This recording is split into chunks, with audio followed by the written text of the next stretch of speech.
Bapa, kami percaya semua yang terjadi di hidup kami adalah bagian dari proses Tuhan di hidup kami dan kami akan keluar sebagai pemenang Tuhan. Karena itu berbicara bagi kami malam ini, urapi hamba-Mu yang tidak ada apa-apanya, urapi setiap kami, firman Tuhan menjadi kekuatan bagi kami, bahkan firman-Mu Tuhan akan menjadi satu alat untuk kami boleh menang dan melihat bahwa bersama Tuhan tidak ada perkara yang mustahil. Di dalam nama Tuhan Yesus, dalam nama Yesus, yang percaya Tuhan di tengah kita memberkati kita, sama-sama katakan amin. Tepuk tangan buat Tuhan Yesus, saudara.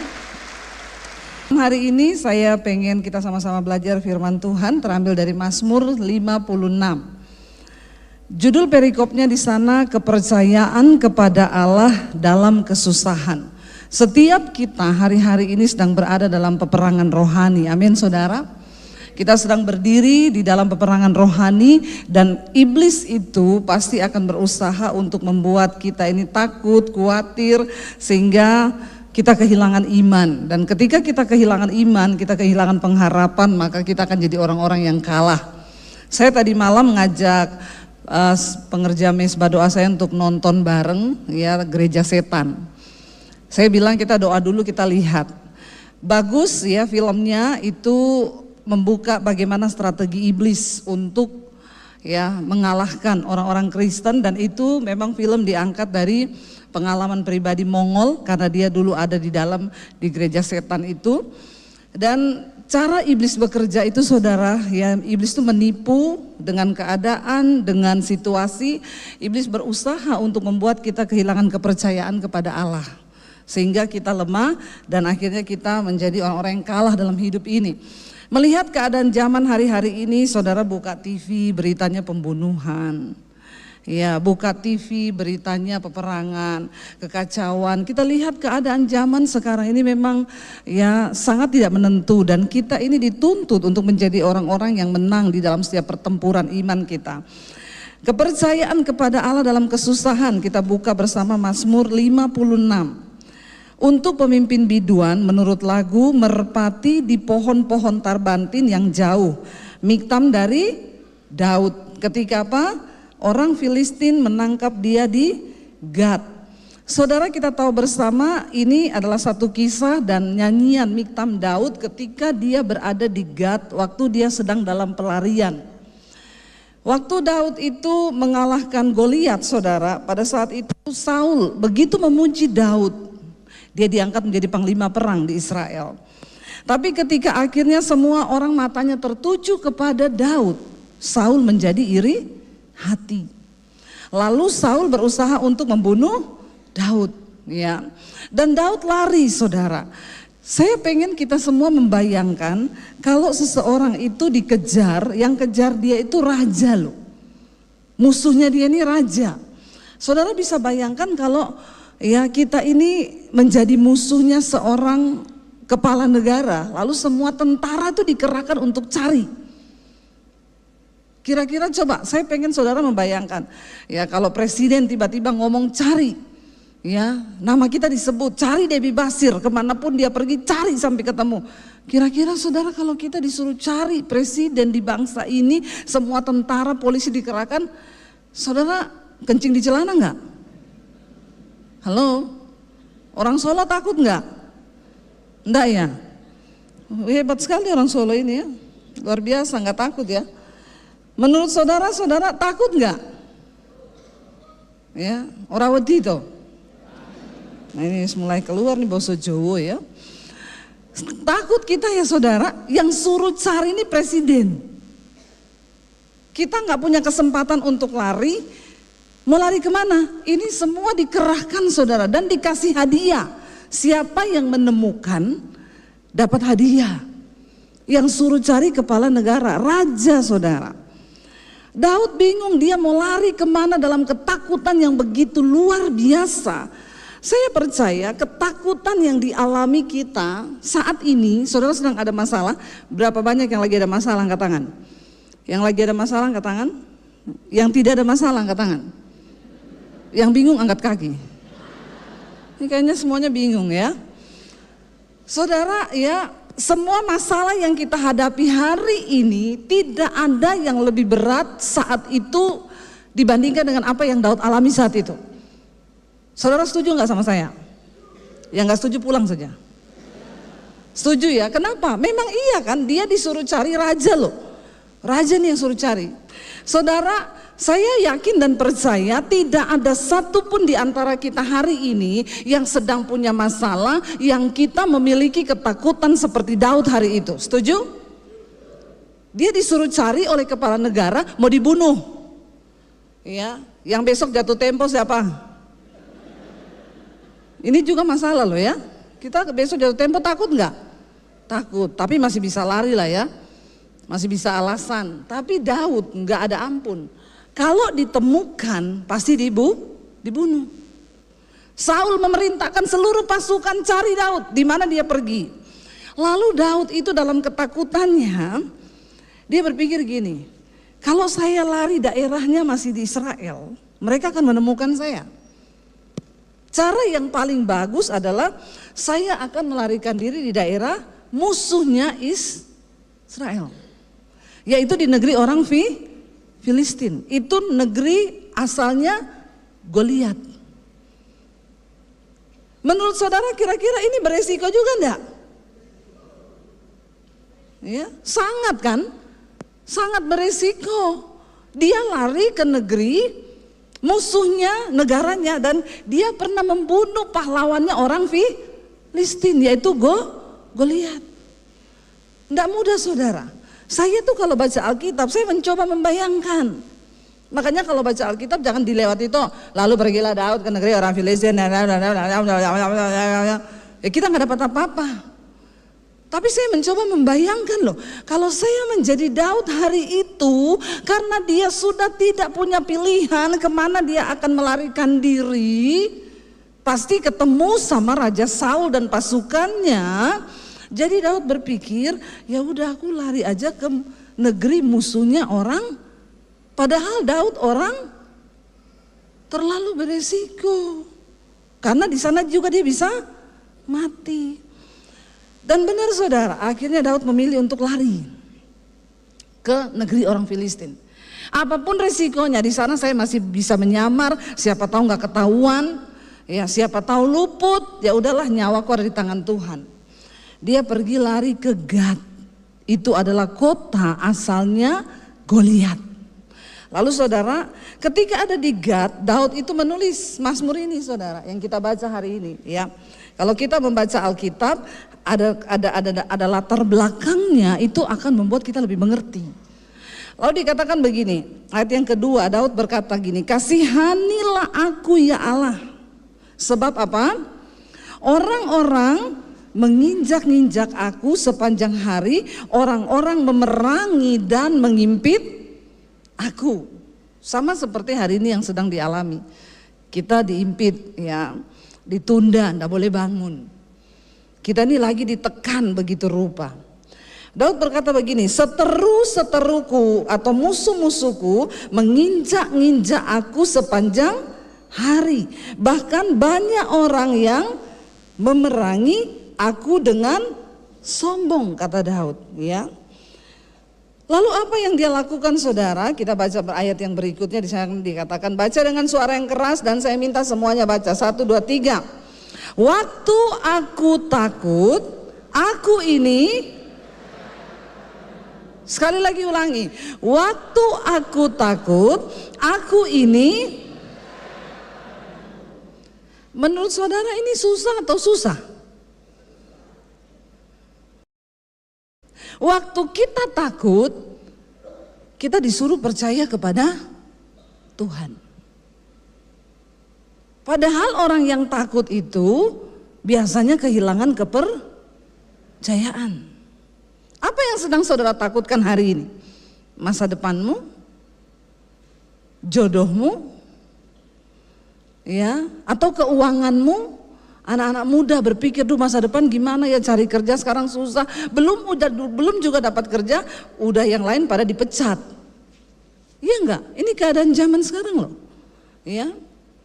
Perceraian di mana-mana, bagaimana masa depanku nanti, bagaimana anakku, bagaimana gini. Kita punya banyak hal yang tiap hari itu iblis tanam dalam pikiran kita supaya kita menjadi takut.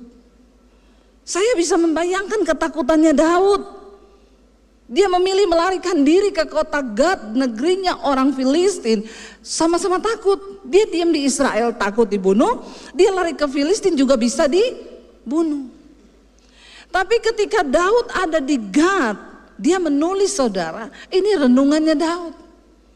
Dia bilang, Tuhan, tiap hari orang itu menekan aku, musuh-musuhku mengelilingi aku sepanjang hari. Tetapi Daud bilang begini, waktu aku takut, aku ini percaya kepadamu. Ternyata lawan dari ketakutan itu, saudara, bagaimana cara kita mengalahkan ketakutan di hidup kita adalah dengan kita belajar untuk mempercayai Tuhan. Ya, katakan kanan kirimu, percaya sama Tuhan. Tapi ternyata mempercayai Tuhan itu tidak semudah dengan kita ngomong. Percaya sama Tuhan, tidak gampang. Kepercayaan kepada Tuhan itu, rasa percaya itu harus dibangun. Nggak bisa datang sendirinya. Daud adalah seorang yang sangat membuktikan iman percayanya kepada Tuhan. Kenapa, saudara? Daud itu dia terlahir dari sebuah keluarga yang dia itu disia-siakan dari kecil. Dia nggak mengalami kasih papanya karena semua kakak-kakaknya itu disekolahkan prajurit, tapi Daud disuruh menggembalakan kambing domba. Bahkan ketika, saudara, Tuhan berfirman ya kepada Samuel, kamu pergi ke rumah Isai di Bethlehem, ada anaknya yang akan aku rapi menjadi raja.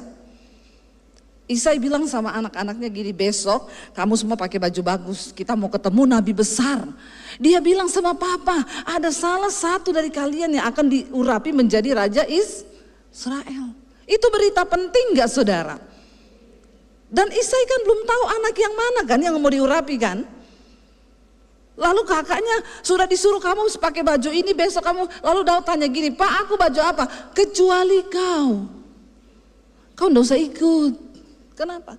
Kau enggak ada tampang raja.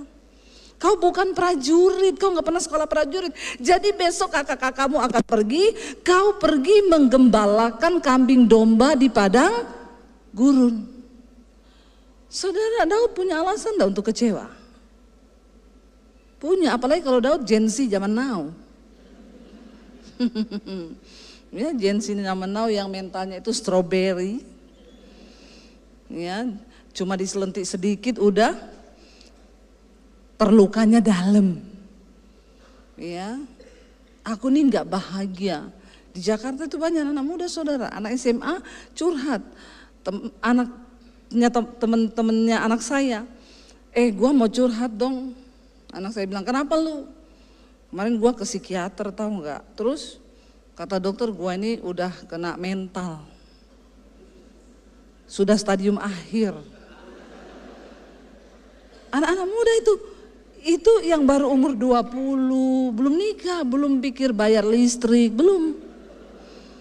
belum pikir beli bensin sendiri, belum, mereka masih ada orang tua. Ya, anak saya bilang gini, ya lu kalau kayak gitu doa dong cari Tuhan. Dia jawab apa? Kayaknya Tuhan juga nggak sanggup deh. Saya bilang sama anak saya, kalau dia bilang gitu bilang aja, ya udah lu cari setan deh. Bingung, saudara, ya. Iya, banyak, saudara. Apalagi kalau mereka ngalami kayak Daud. Daud itu nggak disayang sama orang tuanya. Kakaknya disekolahin prajurit, Daud tidak. Waktu Samuel kasih tahu akan ada anakmu yang diurapi menjadi raja, semua disuruh mandi, pakai baju bagus, mau ketemu Samuel, kecuali Daud. Kamu nggak usah, kamu ke padang gurun, gembalakan tuh kambing domba, nggak usah ikut-ikut, lu nggak masuk hitungan. Saudara digituin keluarga, kepahitan enggak? Keloro-loro. Orang ngerti. Aku ki karo keluarga aku. Kademben no. radianggap. Mbok ben. Ya, sing penting dianggap. Amin. Daud itu punya alasan untuk kepahitan sama keluarganya, sangat punya. Tapi dia keluar hari itu, Alkitab tidak mencatat gini, lalu pergilah Daud ke padang gurun dengan membawa kambing domba sambil menangis. Enggak, Alkitab enggak ngomong gitu. Daud pergi menggembalakan kambing domba, dia bermain kecapi, dia nyembah Tuhan. Dia nyanyi, lebih baik 1 hari di pelataranmu daripada 1000 hari di matahari. Ya tuh, Daud nyanyi, Daud memuji Tuhan. Dari hal-hal yang pahit, Daud mencoba menggunakan kesempatan kesendiriannya itu untuk membangun hubungannya dengan Tuhan. Seringkali Tuhan izinkan hal-hal yang berat, kita tertekan, kita disakiti, supaya kita punya waktu-waktu sendiri untuk bisa berjumpa secara pribadi dengan Tuhan. Tuhan tuh suka menemui orang yang sedang dalam tekanan, yang sedang dalam penderitaan. Apalagi ketika kau gak usah curhat sama orang lain, curhat sama Tuhan saja, datang sama Tuhan. Di padang gurun itulah ketika Daud menggembalakan kambing domba, disitulah dia mulai punya pengalaman demi pengalaman pribadi bersama dengan Tuhan. Makanya Daud bisa menulis di Mazmur, dari aku muda sampai aku menjadi tua, tidak pernah aku melihat orang benar itu ditinggalkan. Itu perkataan yang Daud tulis sebab dia percaya Tuhan pembela orang-orang yang takut akan dia. Kenapa dia bisa kasih statement begitu? Karena dia ngalami Tuhan. Orang Kristen, ayo ngalami Tuhan.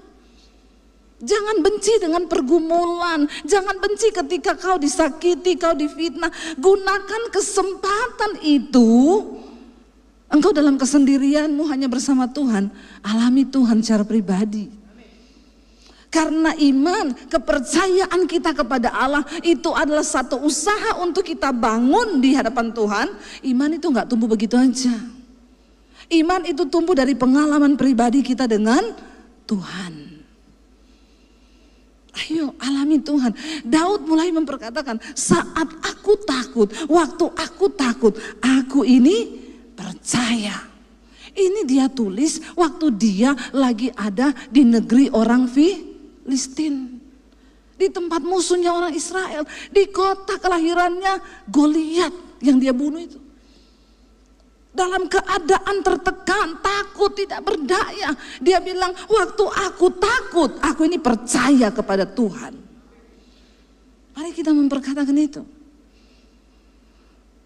Waktu kita berjalan dalam visi Tuhan, dalam kebenaran, bukan berarti nggak akan ada masalah, saudara. Ya, kenapa? Seringkali Tuhan izinkan kita yang berjalan dalam kehendak Tuhan akan mengalami masalah, tekanan, hambatan, persoalan, supaya kita punya pengalaman pribadi dengan Tuhan. Dan itu akan menjadi sebuah kesaksian. Kita percaya penundaan pembangunan ini akan menjadi sebuah kesaksian yang besar, supaya nama Tuhan dipuji dan dipermuliakan. Dan lewat ini orang semua bilang begini, ini apa sih bangunannya? Ini bangunan apa sih? Oh ada tuh. Iya enggak? Orang Jakarta tahu, semua tahu. Ini apa sih kok viral banget? Saya kemarin lihat di Permadi itu. Enggak apa-apa. Bilang yes Tuhan, terima kasih. Karena kami percaya di balik salib ada kemuliaan Tuhan, saudara, yang akan dinyatakan.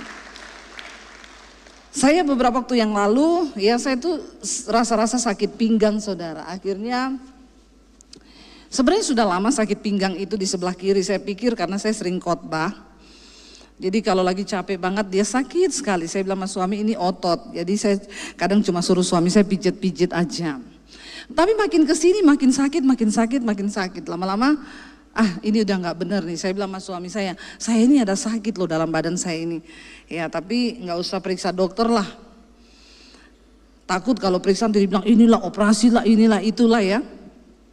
Lalu satu kali kami ke Solo, ya lalu ada teman yang selalu ngajak kita periksa di klinik, biasa cuma cek darah, kolesterol apa. Karena kan kolesterol itu adanya cuma di lab kan. Di rumah makan babi enggak ada kolesterol. Adanya di lab. Jadi kita kalau mau periksa kolesterol harus ke lab. Kalau lagi makan enggak usah bicarakan kolesterol. Karena di situ enggak ada kolesterol, adanya di lab. Lalu saudara, kita cuma periksa, lalu teman saya itu bilang gini, Bu, kenapa ibu nggak USG sekalian? Kan katanya ibu sering sakit pinggang. Iya boleh deh. Waktu di USG, dokternya bilang, Bu, ini ginjalnya ibu yang sebelah kiri ini memang ukurannya kecil atau ini mengecil? Ini ginjalnya ibu sebelah kiri mengecil 3 cm loh. Dan sepertinya ini ada yang menyumbat di bawah karena saluran kemihnya ini membengkak 3 kali lipat besarnya. Kayaknya cairan di bawah sini nggak bisa keluar, Bu, karena ada yang menyumbat dan ini ginjal ibu kiri sudah mengecil 3 cm. Saudara, kalau saudara dengar begitu, sukacita?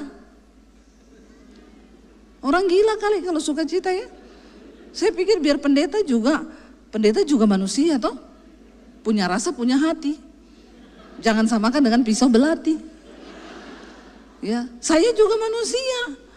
Waktu dengar begitu langsung ciut nyali saya gini, aduh ginjal mengecil 3 cm. Terus dia bilang, tapi ini saya nggak bisa lihat apa yang menyumbat. Jadi ibu kalau pulang ke Jakarta sebaiknya langsung cari rumah sakit yang lengkap alatnya. Ini di CT scan, Bu, biar tahu apa yang menyumbat. Oh makanya ibu demam, ini penyebabnya infeksi di sini. Lalu selesai itu suami saya itu mencoba menghibur saya. Nggak usah dipikir say. Suami saya itu luar biasa saudara. Mungkin wong Solo memang ngono ya. Kalau saya itu ada pergumulan malam mau tidur gitu, dia bilang gini, selehno pikiranmu, seleh kese. Aku bilang sama dia, yo aku yo gelem nyeleh ke pikiran kini ngendi? Hah? Neng kulkas, apa neng lemari, apa neng rak sepatu? Nek iso diseleh ke sing adoh sisan. Ben ra usah dijiku meneh toh. Ngono maksudmu? Saya tanya sama suami saya begitu. Saya bilang lah, ya kamu ini ada perasaan enggak sih? Aku yo enggak pengen mikir, tapi yo aku mikir. Ya, jadi saya bingung kalau disuruh nyeleh ke pikiran. Ya, piye caranya nyeleh ke pikiran? Ada orang Solo yang tahu? Saya sih enggak tahu ya, tapi ya mungkin ini bahasanya orang Solo, selehno pikiranmu, turuo. Saya bilang saya enggak bisa menyelehkan pikiran ini kemana, enggak tahu. Enggak usah lihat itu, dia cuma bawa kipas angin. Jangan gagal fokus, lihat tetap selesai aja ya. Terima kasih ya Pak, upahmu besar di surga. Dan di bumi juga.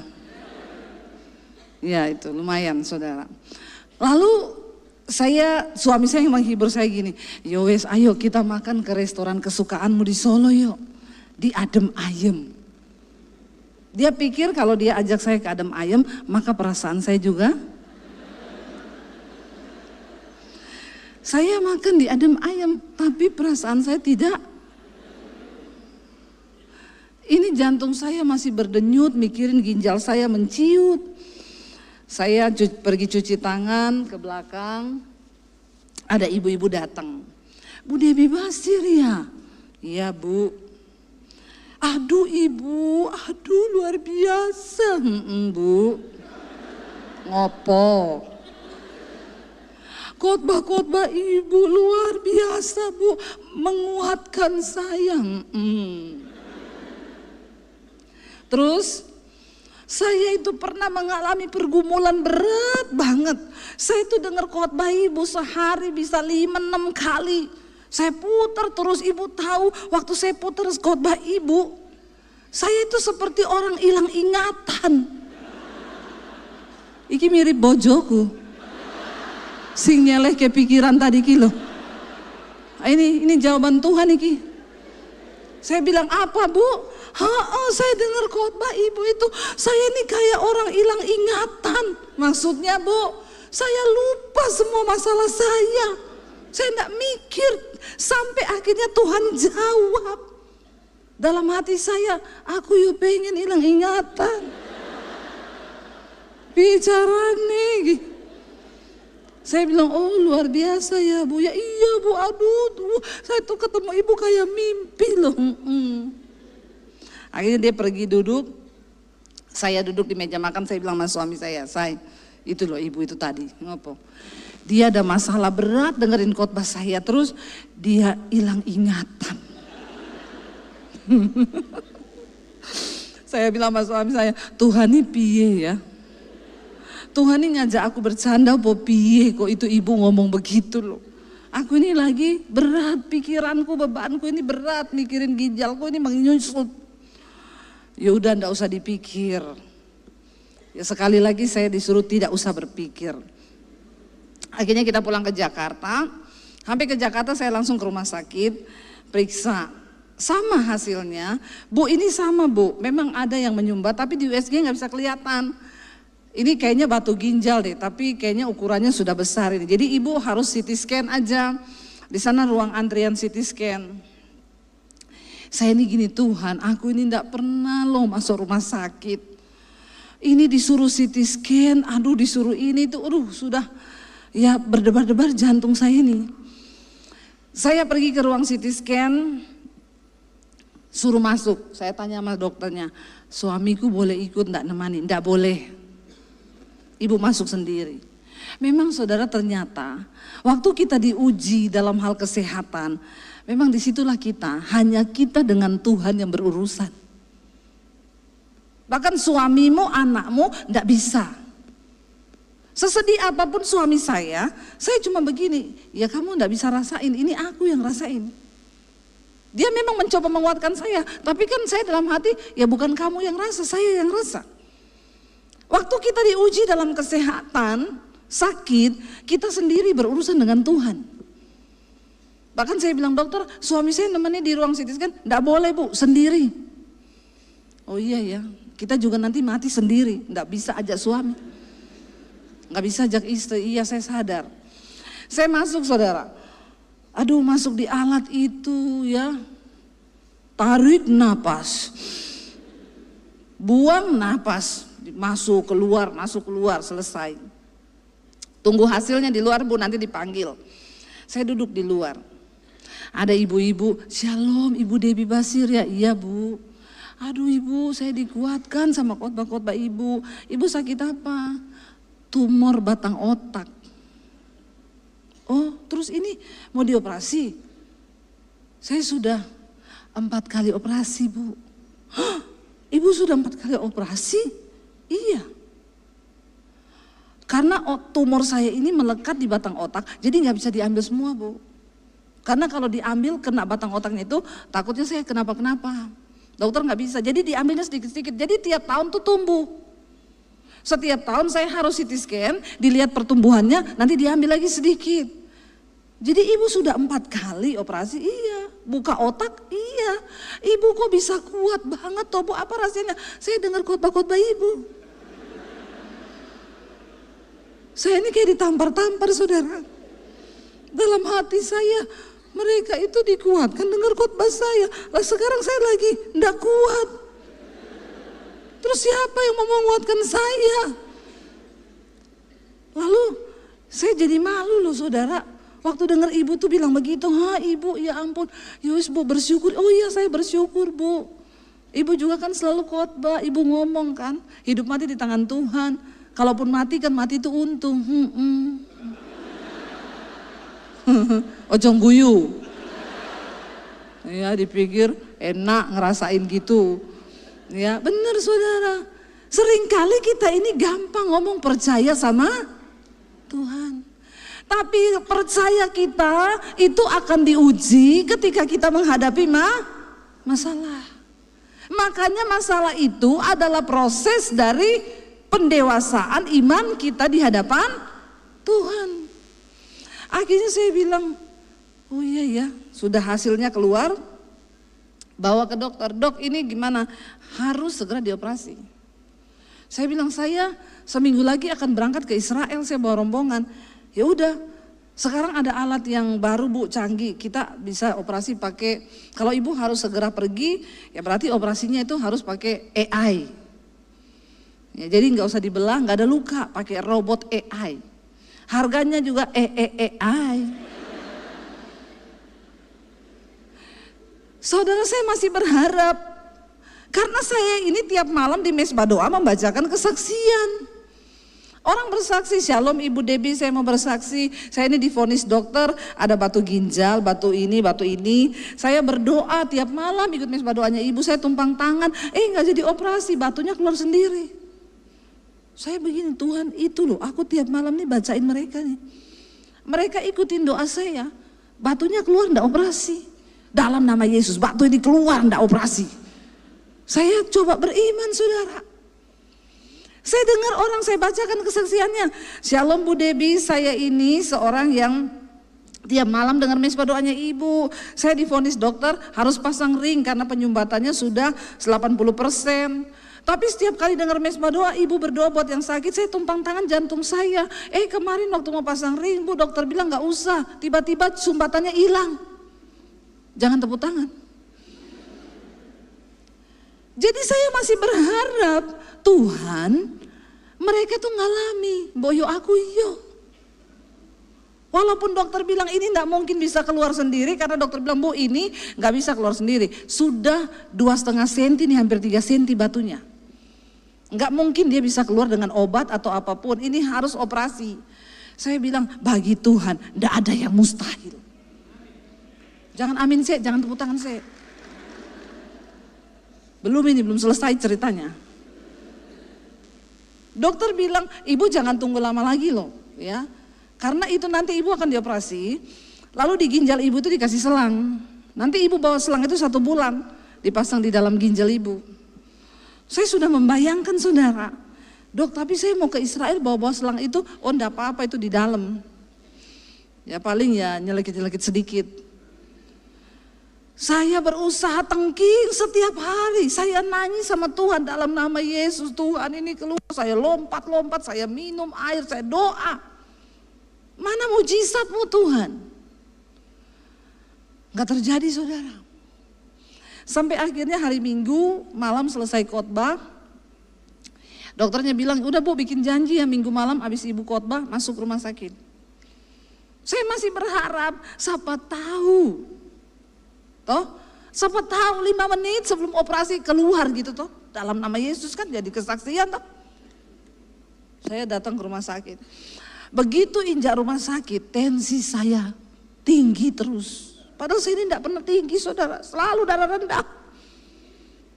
Ternyata ketakutan, ketegangan itu sangat berpengaruh pada tensi kita. Itu sama dengan mau jatuh tempo. Iya tuh, makanya ada orang ke dokter, Dok, jantung saya berdebar-debar. Tapi tensi bagus, tekanan darah bagus, semua bagus. Sudah cek semua bagus, coba cek saldo. Nah, itu juga bikin jantung berdebar, saudara. Ya, saya itu dokter bilang, ibu darah tinggi tuh. Enggak Dok, saya ini enggak pernah darah tinggi. Lah ini kenapa ibu tinggi terus? Saya ini stres Dok. Kenapa saya harus operasi? Kenapa begini? Saya masih berharap mujizat terjadi. Dokternya bilang, enggak usah takut Bu, ini operasi udah alatnya canggih kok, nanti cuma sekitar 2 jam saja. Malam-malam, saudara, akhirnya saya masuk rumah sakit itu, saya mulai menyerah sama Tuhan. Malam itu saya nggak bisa tidur, suami saya nemenin saya, dia tidur di sebelah tempat tidur saya. Dia berusaha menguatkan saya, berdoa buat saya. Ya, baru jam 8 malam dia di sebelah sudah. Tapi saya enggak bisa menyalahkan dia karena dia enggak sakit toh.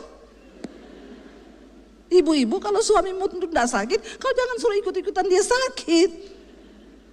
Ya, dia enggak sakit, jadi dia ngorok, puji Tuhan dia ngorok. Saya lihat suami saya tidur, enak banget dia tidur. Aku deg-degan, besok mau operasi. Saya sering dengar jemaat mesbah doa bilang, Bu, waktu saya saya itu mau dioperasi di rumah sakit. Saya putar mesbah doanya ibu, saya ikut nyanyi penyembahan, saya mencucurkan air mata, saya dikuatkan. Saya bilang, sekarang waktunya aku harus mempraktekkan ini. Jadi saya putar mesbah doa saya yang lama-lama. Saya ikut nyanyi dan saya meneteskan air mata. Segenap hidup, segenap nafasku jadi persembahan di atas mesbahmu. Saya bercucuran air mata, saya nangis, saya nyanyi nyembah Tuhan. Tiba-tiba ada iman yang timbul di hati. Kenapa kamu takut? Bukankah kamu sering berkhotbah, kasih kekuatan buat jemaat? Sekarang ketika kamu mengalami, dan Tuhan tuh bicara begini, mujizat yang terbesar itu bukan batu itu hilang. Justru mujizat terbesar kalau kamu berani melewati meja operasi dan engkau tetap percaya bahwa aku Tuhan ada di sana. Ketika kamu melewati lembah-lembah kekelaman itu, aku Tuhan besertamu. Itu mujizat bahwa imanmu itu teruji. Saya mulai menyadari itu, ya Tuhan ya, iya, semakin engkau dewasa, Tuhan akan izinkan proses demi proses itu terjadi.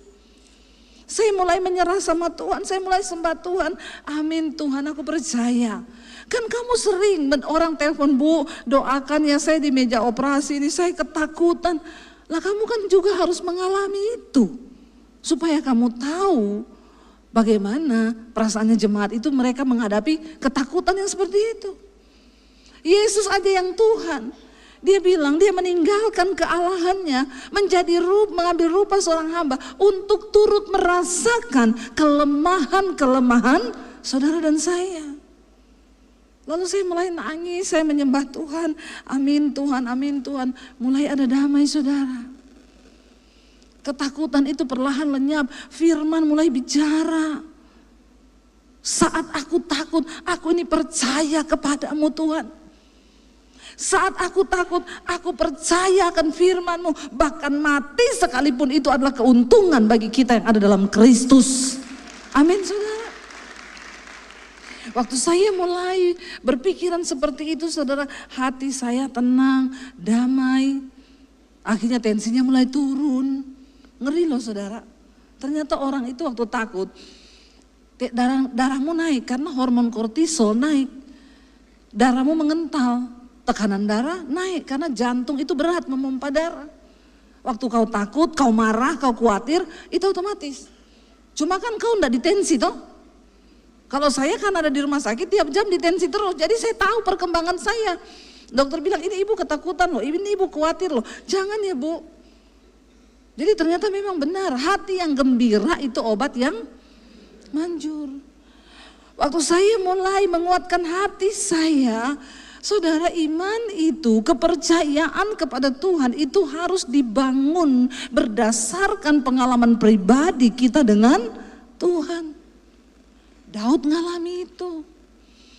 Sampai kita tahu akhirnya bersama ceritanya. Daud itu mengalahkan Goliat. Dia waktu hari itu menurut Daud itu ketidaksengajaan, tapi itu masuk dalam agendanya Tuhan. Bapaknya bilang begini, Daud, sini Pak, kenapa? Kamu pergi ya ke medan perang, di sana kakak-kakakmu tuh lagi bersiap-siap, kamu bawa roti buat mereka sama susu. Kasihan mereka itu udah kelaparan. Hari itu Daud cuma pergi untuk antar makanan untuk kakak-kakaknya. Daud tidak pernah berpikir kalau hari itu menjadi hari promosinya Tuhan buat Daud. Waktu dia pergi sampai di situ, dia dengar Goliat lagi menghina barisan tentara Allah yang hidup. Goliat lagi bilang, siapa di sini katanya kamu punya Tuhan yang hebat? Kalau Tuhanmu hebat, siapa di antara kalian yang bisa ngalahin aku? Semua tentara begini saudara, melihat Goliat yang begitu besar tinggi dan dia orang yang prajurit, ya. Waktu semua ketakutan pas Daud datang, Daud bilang begini, siapa ini orang yang tidak bersunat ini, yang berani menghina nama Tuhan yang hidup? Aku akan mengalahkan dia. Semua tertawa, lu mau kalahin dia? Lalu disampaikanlah ke Raja Saul. Kakaknya Daud dengar, dia datang, Daud dijewer, pulang kamu. Kamu ini kan cuma antar makanan toh. Ngapain kamu ikut-ikutan di sini? Nggak main-main ya kamu. Lalu semua tanya, Raja Saul tanya, kamu bisa mengalahkan dia dengan apa? Kamu kan bukan prajurit, dia ini dari kecil sudah berlatih. Daud bilang, pengalaman pribadi Daud dengan Tuhan, itu yang membuat dia punya iman yang besar. Dia bilang gini, aku biasanya mengembalakan kambing domba.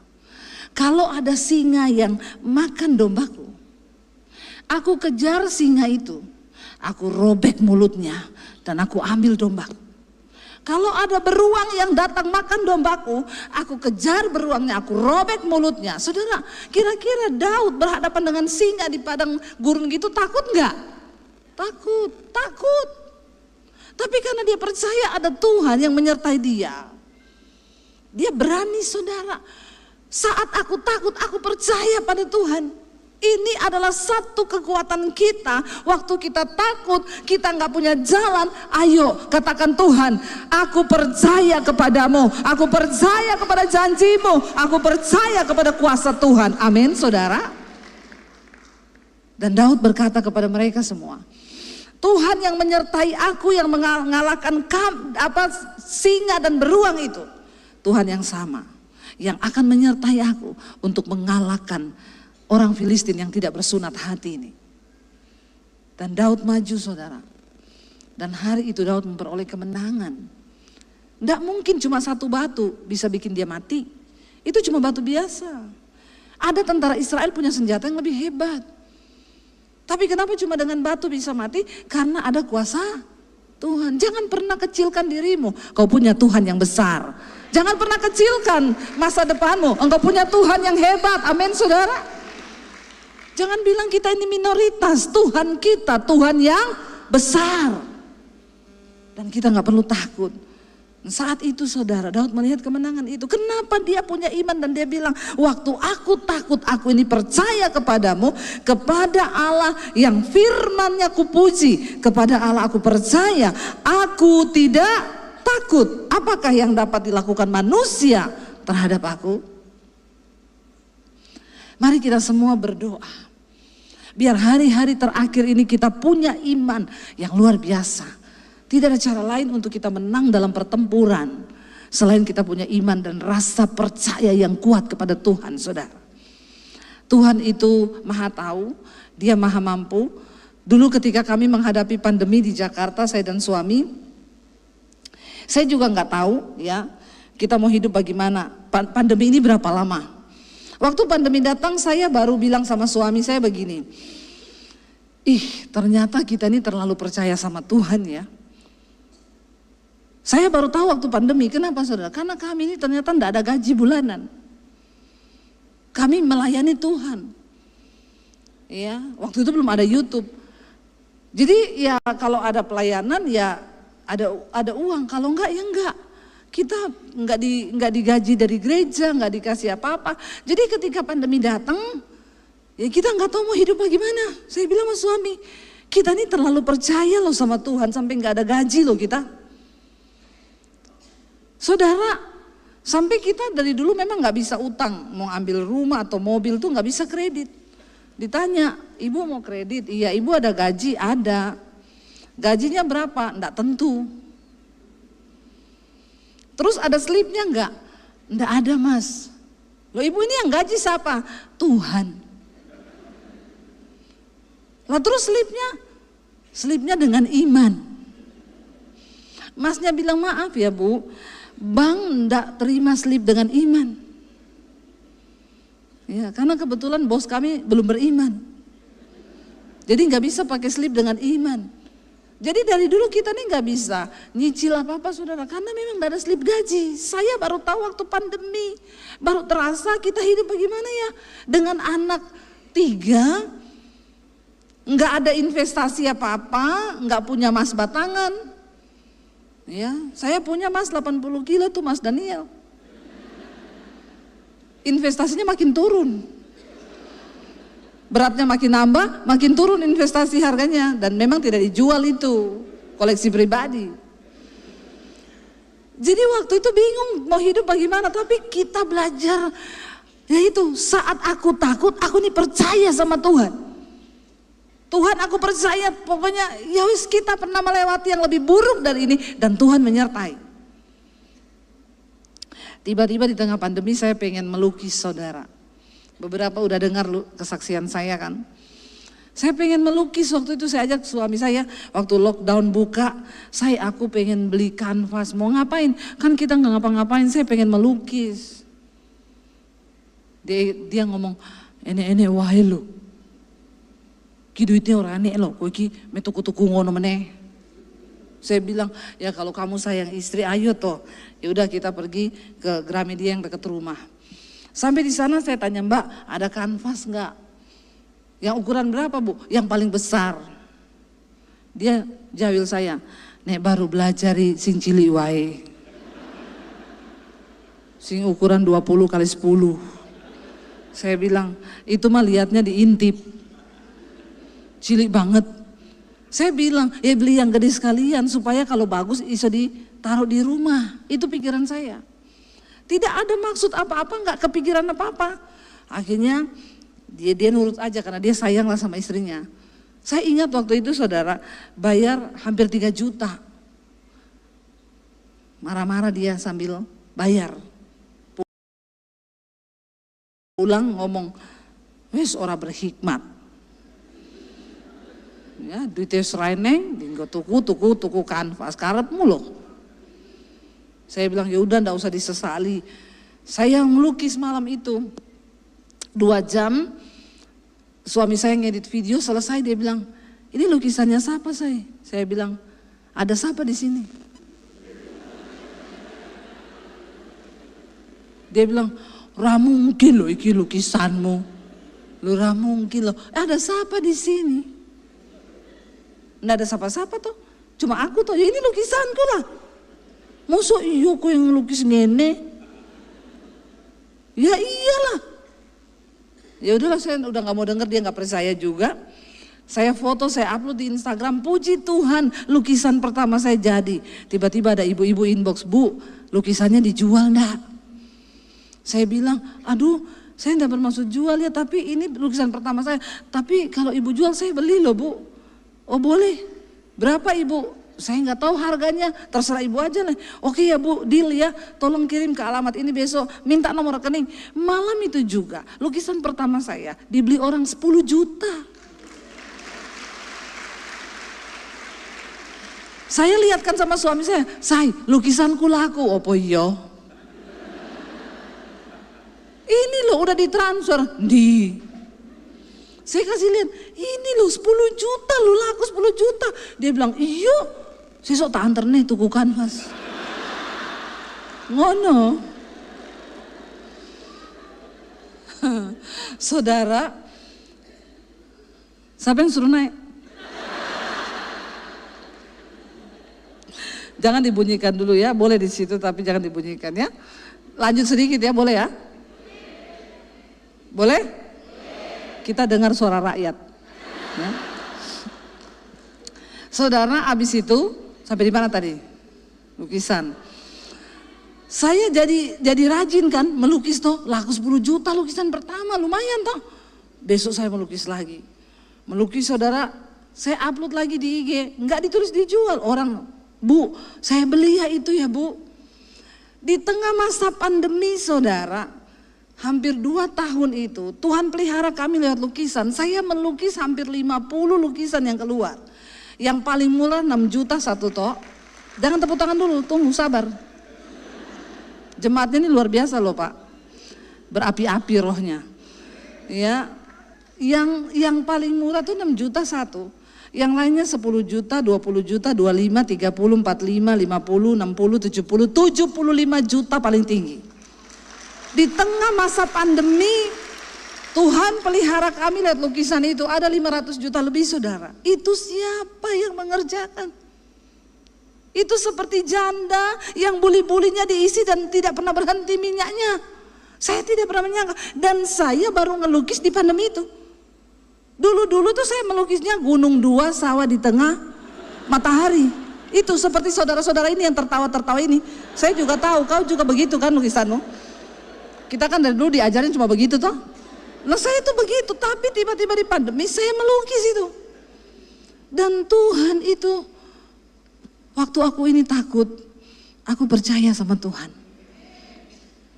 Ketakutan apa yang sedang kau alami hari ini saudara? Jangan biarkan ketakutan itu menutup mata iman kita. Malam ini katakan Tuhan, waktu aku takut, aku ini percaya. Kita nyanyi pujian, ku tidak takut sebab kau besertaku. Saudara, biar malam ini kita mau bilang sama Tuhan, Tuhan apapun pergumulan kami mau belajar perkatakan bahwa kami punya Tuhan yang hebat. Kami punya Tuhan yang luar biasa. Kami tidak akan pernah takut apapun di depan kami. Kami mau mengalami Tuhan secara pribadi. Ingat saudara, pengalaman pribadi dengan Tuhan itu yang akan membuat kepercayaan kita kepada Tuhan itu makin teguh. Jangan benci dengan pergumulan. Sebab pergumulan itu dipakai Tuhan untuk melatih iman kita. Supaya kita melihat mujizat. Bangkit berdiri bersama saudara. Ku tidak takut. Sebab kau besertaku.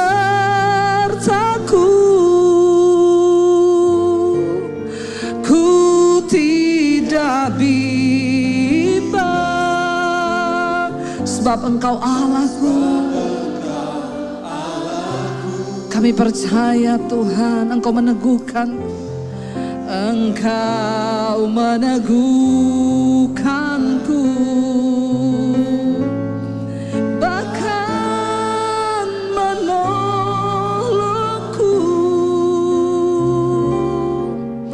Kau batu karangku. Yesus Tuhan. Sekali lagi katakan, ku tidak takut dengan iman. Ku tidak takut. Kami percaya Engkau beserta kami Tuhan. Sebab Kau besertaku. Ku tidak bimbang. Sebab Engkau yang meneguhkan kami Tuhan. Engkau meneguhkanku. Bahkan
hadirat Tuhan, saudara.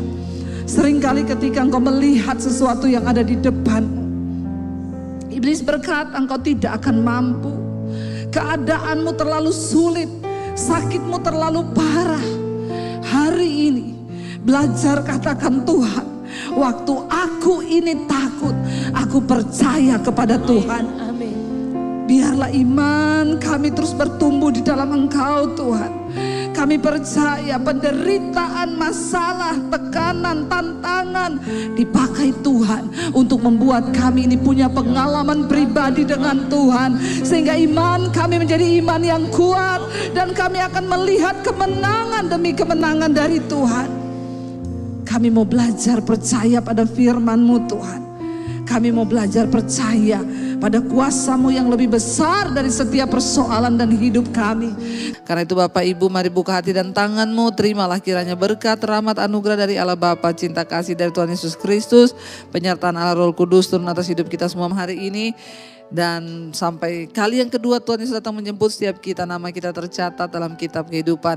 Dalam nama Tuhan Yesus yang percaya diberkati Tuhan, katakan bersama, amin, amin, amin. Kau yang pegang